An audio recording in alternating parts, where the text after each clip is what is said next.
Hello everyone, I welcome you all on commerce hurricanes. आप सभी को मेरी तरफ से a very very happy new year. I hope this year will bring you all health, wealth and happiness.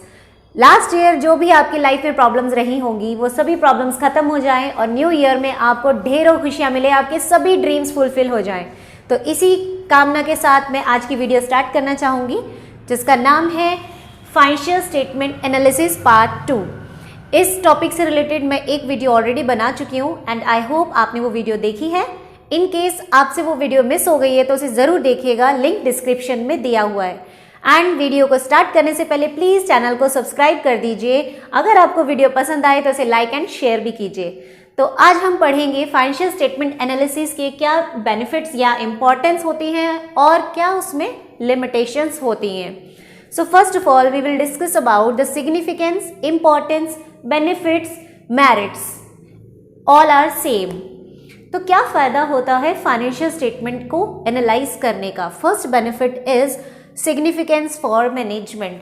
Management के लिए ये बहुत इंपॉर्टेंट होता है बिकॉज हर मैनेजमेंट जानना चाहती है कि वो उनका जो प्रॉफिट का ट्रेंड है वो क्या है, उनका स्टेटस क्या है, करंट एसेट्स कितने पड़ी हैं उनके पास, करंट लाइबिलिटीज़ कितनी पड़ी हैं, कितनी जल्दी वो किसी भी बाहर वाली पार्टी की इंटरेस्ट या लोन की पेमेंट्स कर सकता है। हर मैनेजमेंट फ्यूचर प्लानिंग के लिए इन सभी चीज़ों की डिटेल्स जानना चाहता है और इसीलिए वो फाइनेंशियल स्टेटमेंट को एनालाइज करता है। Next is significance for investors. Investors वो लोग होते हैं जो आपके बिजनेस में मनी इन्वेस्ट करते हैं।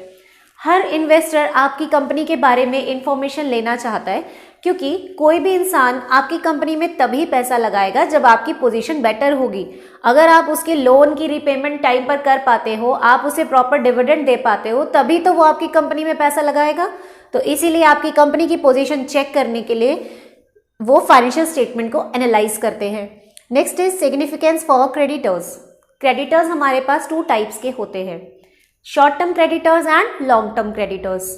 शॉर्ट टर्म क्रेडिटर्स जानना चाहते हैं कि एक फर्म की शॉर्ट टर्म सॉल्वेंसी क्या है, मतलब कि अगर हम उन्हें करंट लाइबिलिटीज़ उनके ऊपर हैं तो वो उन करंट लाइबिलिटीज़ की पेमेंट कितनी जल्दी कर पाता है। और लॉन्ग टर्म जो क्रेडिटर्स होते हैं वो ये जानना चाहते हैं कि अगर हम इन्हें लोन देते हैं या इन्हें डिबेंचर्स बॉन्ड्स देते हैं तो कितनी जल्दी ये हमारी पेमेंट्स कर पाएंगे। कहीं ऐसा तो नहीं कि हम इनकी कंपनी में पैसा लगा दें और बाद में हमारा पैसा डूब जाए। तो इस चीज़ को सेव करने के लिए वो फाइनेंशियल स्टेटमेंट को एनालाइज करना चाहते हैं। Next is significance for the government. Government इसीलिए चेक करती है फाइनेंशियल स्टेटमेंट को ताकि उन्हें पता चले कि कंपनी जो चल रही है उसमें प्रॉफिट कितना हो रहा है, ताकि वो उस पर टैक्स लगा सके। ऑब्वियसली गवर्नमेंट हमारे बिजनेस में इंटरेस्टेड इसीलिए है क्योंकि उसे हमसे टैक्स चाहिए। तो गवर्नमेंट टैक्स लगाने के लिए जीएसटी है और बहुत सारे टैक्सेस हैं, उन्हें लगाने के लिए हमारी कंपनी को एनालाइज करना चाहती है। Next is significance for financial institution. Financial institution वो लोग होते हैं जो फर्म को लोन वगैरह देते हैं। तो ऑब्वियसली ये लोग भी आपकी कंपनी की पोजीशन इसीलिए जानना चाहते हैं ताकि वो जान सकें कि क्या ये कंपनी टाइम पर हमारी पेमेंट्स कर पाएगी, right. Next is significance for the employees. अब एम्प्लॉयज़ का क्या इंटरेस्ट है इस चीज़ में? देखिए, एम्प्लॉयज़ काम करते हैं सैलरी, बोनस एंड कमीशन के लिए। तो वो लोग जानना चाहते हैं कि जिस कंपनी में हम काम कर रहे हैं उस कंपनी की क्या पोजीशन है, कितना उनको प्रॉफिट होता है, कितनी उनके ऊपर लाइबिलिटीज़ हैं। क्योंकि अगर कंपनी के अच्छे प्रॉफिट्स होंगे तो obviously they will get more salary, more bonus and commission. So that's why they are interested in your financial statements. Next is significance for taxation authorities. Taxation authorities वो होते हैं जो कंपनी की books को check करते हैं। Taxation authorities आपके financial statement में इसीलिए इंटरेस्टेड है क्योंकि वो जानना चाहते हैं कि कहीं कंपनी में किसी तरह का फ्रॉड तो नहीं किया जा रहा, जो कंपनी के मेथड्स हैं या जो कंपनी की पॉलिसीज़ हैं क्या वो सही हैं, टैक्स के अकॉर्डिंग चल रही हैं, उनके जो प्रोसीजर हैं वो करेक्ट हैं कि नहीं, ये चेक करने का काम वो करते हैं। तो ये हमारे कुछ इंपॉर्टेंस थे जिनको हम डिस्कस कर चुके हैं। Next is our limitations. क्या नुकसान है फाइनेंशियल स्टेटमेंट एनालिसिस का? डीमेरिट्स भी आप कह सकते हो इसको। तो क्या इसमें लिमिटेशंस हैं, मतलब इतने बेनिफिट्स के बाद भी ये कहीं ना कहीं आकर इसमें कमी पड़ जाती है। तो फर्स्ट जो पॉइंट है that is affected by window dressing. Window dressing का मतलब होता है कि जब आप अपने बुक्स ऑफ अकाउंट्स के अंदर चेंजेस कर देते हो, मैनिपुलेशंस कर देते हो। देखिए, जब कोई बिजनेस लॉस में जा रहा होता है तो वो अपनी पोजीशन को छुपाने की कोशिश करता है।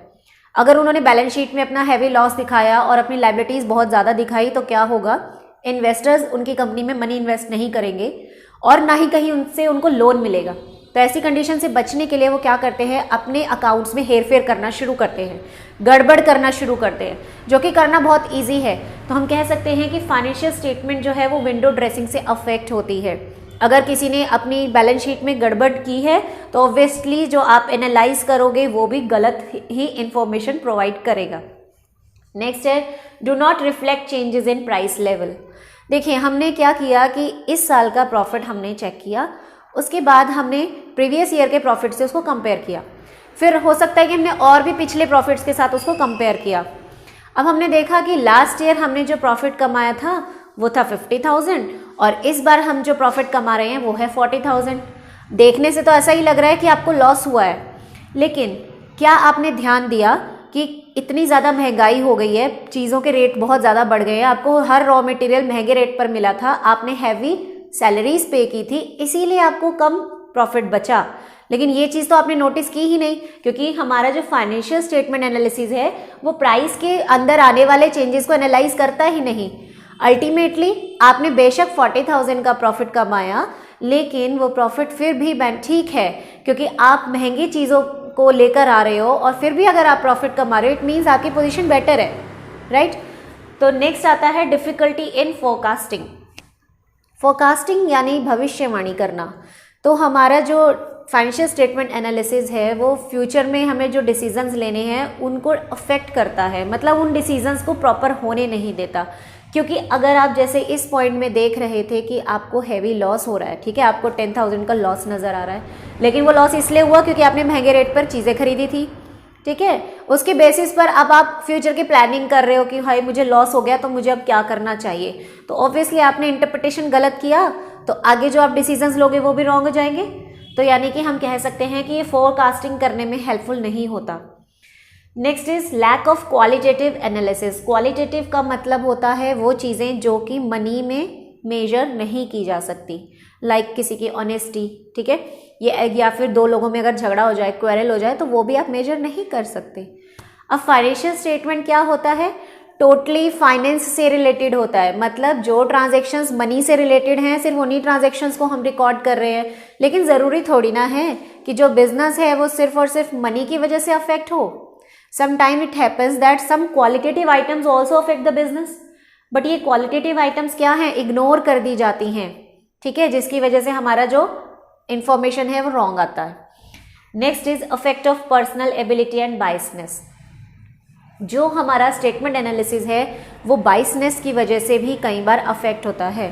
बायसनेस का मतलब होता है कि जब हमारा देखने का नज़रिया अलग होता है किसी चीज़ के लिए, ठीक है, लाइक एक पर्सन है, एक अकाउंटेंट है जो कैपिटल का मतलब समझता है सिर्फ शेयर होल्डर्स, ठीक है, इक्विटी एंड प्रेफरेंस, और एक दूसरा अकाउंटेंट है जो सोचता है कि कैपिटल का मतलब है शेयर होल्डर्स प्लस डिबेंचर्स भी।